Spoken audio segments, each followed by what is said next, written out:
In today's border report, human smuggling along the border is a growing crisis. And for law enforcement in southwest Arizona, it's a daily occurrence.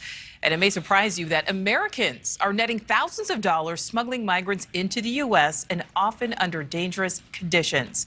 NewsNation's border correspondent Robert Sherman joining us live from Cochise County, Arizona with this story. And Robert, you witnessed a smuggling attempt firsthand. That's right, Nicole. We tagged along exclusively with the Cochise County Sheriff's Office, which is a force that is really trying to uproot this whole human smuggling trade here. This is the main cash cow for the cartels in this region of the border. And put simply, Nicole, it's a never-ending fight for law enforcement. So this person is going to get pulled over because they just crossed the gore point. It happens that fast, and most might have missed it. But for Deputy Bobby Zavala, a 10-year veteran with the Cochise County Sheriff's Office in Arizona, something just looked out of place. Are there any weapons in the vehicle? Okay, how many people do you have in here? Inside the car, 2 U.S. citizens attempting to smuggle 4 migrants north to Phoenix.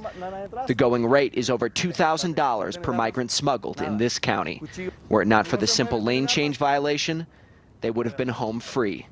I was bragging in 2020 about being one of the safest counties out of the 31 on the southwest border. Come up to current times, I can't say that no more. Cochise County Sheriff Mark Daniel says over the last few years, the situation has deteriorated along the border here. High-speed human smuggling car chases happen multiple times a day. And last year, the Tucson sector led the whole border in migrants encountered who got away. Since July of last year, they've made an additional 1,000 or so arrests for border-related crimes. These are people that have ran from us, crashed in our cars, fought with us, home invasions, murder. You name it, we've seen it. But those are state charges.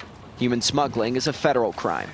And later that night, we learned the feds would not charge the 2 smugglers. It wasn't worth it. All the sheriffs can get the driver for is his suspended license. But none of this is new to Zavala. By the end of tonight's shift at 10 o'clock or 11 o'clock, we'll probably see about 10 of these type of vehicles. And some deputies tell us that a lot of the migrants they see down here, it's not their first time trying to get smuggled into the United States. It's their second or third try. One even told a deputy, look, may have caught me today, probably be back in the next couple of days. It's just never ending down here, Nicole. All right, so, Robert's saying they'll probably be back there. Do we know why the feds say it wasn't worth charging those smugglers they caught? Well, when we talked to law enforcement in the past, they say that they just get so many of these cases that there just simply aren't the resources to prosecute everyone. And we see that along the border as well, is that oftentimes the federal government has to pick and choose which cases they will pursue. And that's why you see a lot of people in this region go free. It's just not worth it, according to local law enforcement. All right. Robert Sherman live along the border for us. Thank you. Thank you for watching. Go to newsnationnow.com to find NewsNation on your television provider. And don't forget to click the red subscribe button below to get more of NewsNation's fact-driven, unbiased coverage.